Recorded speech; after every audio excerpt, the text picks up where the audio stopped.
ಬಾರೆ ಬಾರೆ ಬಾರೆ ನನ್ನ ಬಜಾರಿ, ನಾನೇ ನಾನೇ ನಾನೇ ನಿನ್ನ ಪೂಜಾರಿ.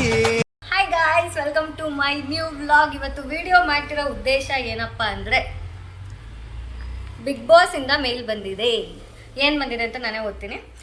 ಗೌರವಾನ್ವಿತ ಅರ್ಜಿದಾರರೇ, ಬಿಗ್ ಬಾಸ್ ಕನ್ನಡ ಸೀಸನ್ 13ರಲ್ಲಿ ಆಸಕ್ತಿ ತೋರಿಸಿದ್ದಕ್ಕಾಗಿ ಧನ್ಯವಾದಗಳು. ನಿಮ್ಮ ಆಡಿಷನ್ ವಿಡಿಯೋವನ್ನು ಸಿದ್ಧಪಡಿಸಿ ಕಳಿಸುವಲ್ಲಿ ನೀವು ಹಾಕಿದ ಶ್ರಮ ಮತ್ತು ಉತ್ಸಾಹವನ್ನು ನಾವು ಪ್ರಾಮಾಣಿಕವಾಗಿ ಪ್ರಶಂಸಿಸುತ್ತೇವೆ. ನಿಮ್ಮ ವಿಡಿಯೋವನ್ನು ಸೂಕ್ಷ್ಮವಾಗಿ ಪರಿಶೀಲಿಸಿದ ನಂತರ ಈ ಸೀಸನ್ನಲ್ಲಿ ಭಾಗವಹಿಸಿದ ಸ್ಪರ್ಧಿಗಳ ಪ್ರತಿಭೆಯ ಮಟ್ಟವು ತುಂಬ ಹೆಚ್ಚಾಗಿದೆ. ಮುಂದಿನ ಸುತ್ತಿಗೆ ನೀವು ಆಯ್ಕೆಯಾಗಿಲ್ಲ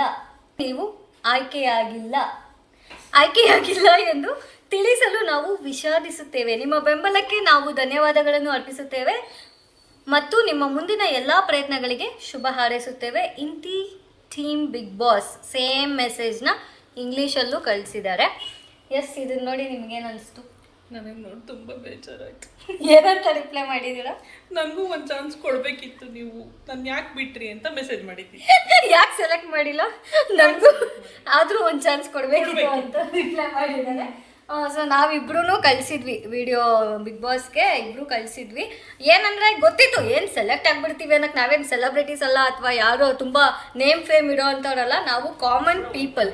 ಈಗ ಅಪ್ಲೈ ಮಾಡೋದ್ರಲ್ಲಿ ಏನು ತಪ್ಪಿದೆ ಅಂತ ನಾನು ಯಾವ ಆಪರ್ಚುನಿಟೀಸ್ನೂ ಮಿಸ್ ಮಾಡ್ಕೊಳಕ್ಕೆ ಇಷ್ಟಪಡಲ್ಲ. ಇರಲಿ, ನಮ್ಮದು ಒಂದು ಇರಲಿ ಅಂತ ವಿಡಿಯೋನ ಹಾಕಿದ್ವಿ. 3 ಮಿನಿಟ್ಸ್ ವಿಡಿಯೋ ಮಾಡಬೇಕಿತ್ತು, ಏನೋ ವಿಡಿಯೋ ಮಾಡಿ ಹಾಕಿದ್ವಿ. ತುಂಬ ಜನ ಕೇಳ್ತಾ ಇದ್ರಿ ಆ ವಿಡಿಯೋ ಕಳಿಸು ಅಂತ. ಸೊ ನಾನು ಅಂದ್ಕೊಂಡೆ, ನಾನು ದೊಡ್ಡದಾಗಿ ಯೋಚನೆ ಮಾಡ್ತಿದ್ದೆ, ಈಗ ಬಿಗ್ ಬಾಸ್ಗೆ ಹೋಗ್ಬೇಕಂದ್ರೆ ಈ ವಿಡಿಯೋನ ರೀಲ್ಸಲ್ಲೆಲ್ಲ ಅಪ್ಲೋಡ್ ಮಾಡಿದ್ರೆ ಸೆಲೆಕ್ಟ್ ಮಾಡಲ್ವೇನೋ, ಆ ಥರ ಎಲ್ಲ ತುಂಬ ತಲೆ ಓಡಿಸಿ ಎಲ್ಲೂ ಕಳಿಸಿಲ್ಲ. ಈಗ ಮುಂದಿನ ದಿನಗಳಲ್ಲಿ ಆ ವಿಡಿಯೋನ ಅಪ್ಲೋಡ್ ಮಾಡ್ತೀನಿ. ಅಯ್ಯೋ ಸೆಲೆಕ್ಟ್ ಆಗಿಲ್ಲ ಅಂತ ನೊಂದ್ಕೊಳ್ಳೋ ಅಂಥದ್ದು ಏನಲ್ಲ, ಯಾಕಂದರೆ ಆಲ್ರೆಡಿ ನಮಗೆ ಗೊತ್ತಿತ್ತು. ಇದನ್ನ ನಾನು ಸ್ಯಾಡ್ ನ್ಯೂಸ್ ಅಂತ ಏನು ತೊಗೊಳಕ್ಕೆ ಹೋಗಲ್ಲ, ಇದನ್ನ ನಾನು ಮೋಟಿವೇಶನ್ ಆಗಿ ತೊಗೊತೀನಿ. ಏನು ಹೇಳ್ಬೇಕಂದ್ರೆ, ಈ ಕಂಟೆಂಟ್ ಕ್ರಿಯೇಷನ್ ಆಗಿರಲಿ, ರೀಲ್ಸ್ ಆಗಿರಲಿ ಎಲ್ಲ ಮಾಡ್ತೀವಿ, ಬಟ್ ಕನ್ಸಿಸ್ಟೆನ್ಸಿ ಇರಲ್ಲ. ಈ 2020ಯಲ್ಲಿ ನಾನು ಕೂಡ ರೀಲ್ಸ್ ಮಾಡ್ತಾ ಇದ್ದೆ, ಬಟ್ ಕನ್ಸಿಸ್ಟೆನ್ಸಿ ಇಲ್ಲ. ಏನೋ ಒಂದು ಮಾಡ್ತೀನಿ ನಾನು, ಪ್ರತಿಯೊಂದು ಅಷ್ಟೇ. ಏನಾದರೂ ಒಂದು ಸ್ಟಾರ್ಟ್ ಮಾಡ್ತೀನಿ, ಒಂದು ವಾರ 1 ತಿಂಗಳು ಆಗ್ತಿದ್ದಂಗೆ ನನಗೆ ಇಂಟ್ರೆಸ್ಟೇ ಹೊಲ್ಟೋಗ್ಬಿಡುತ್ತೆ. ನಾನು ಏನು ಮಾಡ್ತೀನಿ, ಸ್ಟಾಪ್ ಮಾಡಿಬಿಡ್ತೀನಿ. ಬಟ್ ಇವಾಗ ನಾನು ಕಂಟೆಂಟ್ ಕ್ರಿಯೇಷನ್ನ ಸ್ವಲ್ಪ ಸೀರಿಯಸ್ ಆಗಿ ತೊಗೊಂಡಿದ್ದೀನಿ. ದಿನ 6 ಗಂಟೆಗೆ ಇನ್ಸ್ಟಾಗ್ರಾಮಲ್ಲಿ ರೀಲ್ಸು. ಇನ್ಮೇಲೆ ಇಷ್ಟು ದಿನ ಯೂಟ್ಯೂಬಲ್ಲಿ ನಾನು ವ್ಲಾಗ್ಸ್ ಹಾಕಿಲ್ಲ, ಇನ್ಮೇಲೆ ವಾರಕ್ಕೆ ಅಟ್ಲೀಸ್ಟ್ 2 ರಿಂದ 3 ಯೂಟ್ಯೂಬ್ ವ್ಲಾಗ್ಸು ಮಾಡಬೇಕಂತ ಅಂದ್ಕೊಂಡಿದ್ದೀನಿ.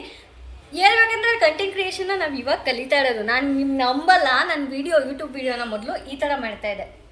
ಹಿಂಗೆ ಇವಾಗ ನಾವು ವಿಡಿಯೋಸ್ ಮಾಡೋದು ಕಲಿತಾ ಇದ್ದೀವಿ, ಕ್ಯಾಮ್ರಾ ಫೇಸ್ ಮಾಡೋದು ಕಲಿತಾ ಇದ್ದೀವಿ. ನಮ್ಮ ಗುರುಗಳು ಒಬ್ಬಿದ್ರು, ಅವರೇ ಹೇಳ್ಕೊಟ್ಟಿರೋದು. ನಾನು ಹಿಂಗೆ ವಿಡಿಯೋ ಮಾಡ್ತಾಯಿದ್ದೆ, ಏನೋ ಇದು ಲ್ಯಾಂಡ್ಸ್ಕೇಪು, ಇದು ಪೋರ್ಟ್ರೈಟು, ಹಿಂಗೆ ಯೂಟ್ಯೂಬ್ ವಿಡಿಯೋನ ಇದೇ ರೀತಿ ಮಾಡಬೇಕು ಅಂತ ನಾನು ಇನ್ನೂ ಇವಾಗ ಕಲಿತಾ ಇದ್ದೀನಿ. ಸೊ ನಾವೆಲ್ಲ ಚಿಕ್ಕ ಕಂಟೆಂಟ್ ಕ್ರಿಯೇಟರ್ಸ್. ಈ ಮೇಲ್ನ ನಾನು ತುಂಬ ಸೀರಿಯಸ್ ಆಗಿ ಮನಸ್ಸಿಗೆ ತೊಗೊಂಡು ಇನ್ಮೇಲೆ ಕಂಟಿನ್ಯೂಸ್ ಆಗಿ ಕನ್ಸಿಸ್ಟೆನ್ಸಿಯಿಂದ ವಿಡಿಯೋ ಮಾಡಬೇಕಂತ ಅಂದ್ಕೊಂಡಿದ್ದೀನಿ. ಯಾವುದೇ ಆಗಲಿ ಈಸಿಯಾಗಿ ಸಿಗಲ್ಲ, ಕನ್ಸಿಸ್ಟೆನ್ಸಿ ಇರಬೇಕು, ಹಾರ್ಡ್ ವರ್ಕ್ ಇರಬೇಕು. ಏನೋ ಮಾಡಿದ್ವಿ ಬಂದ್ವಿ ಅಂತ ಅಲ್ಲ, ಕಷ್ಟಪಡಬೇಕು. ಕಷ್ಟಪಟ್ಟದಲ್ಲೇ ಏನೂ ಸಿಗಲ್ಲ. ಸೊ ಇನ್ಮೇಲೆ ಕಷ್ಟಪಟ್ಟು ಕನ್ಸಿಸ್ಟೆಂಟಾಗಿ ನಿಮ್ಮನ್ನ ಎಂಟರ್ಟೈನ್ ಮಾಡೋ ಪ್ರಯತ್ನನ ಮಾಡ್ತೀನಿ. ನಾನು ಇನ್ಸ್ಟಾಗ್ರಾಮ್ ಪೇಜ್ ಫಾಲೋ ಮಾಡ್ಕೊಳ್ಳಿ, ನಮ್ಮ ಯೂಟ್ಯೂಬ್ ಚಾನಲ್ ಸಬ್ಸ್ಕ್ರೈಬ್ ಮಾಡ್ಕೊಳ್ಳಿ. ಯಾರಿಗೊತ್ತು ಮುಂದಿನ ಸೀಸನ್ನಲ್ಲಿ ನಾನು ಬಿಗ್ ಬಾಸ್ಗೆ ಬರ್ಬೋದು. ಸೊ ವಿಡಿಯೋ ಇಷ್ಟ ಆಗಿಲ್ಲ ಲೈಕ್ ಮಾಡಿ, ಶೇರ್ ಮಾಡಿ, ಕಮೆಂಟ್ ಮಾಡಿ. ಇದೇ ರೀತಿ ಹೆಚ್ಚಿನ ವಿಡಿಯೋಸ್ಗಾಗಿ ಯೂಟ್ಯೂಬ್ ಚಾನಲ್ನ ಸಬ್ಸ್ಕ್ರೈಬ್ ಮಾಡಿ. Thank you.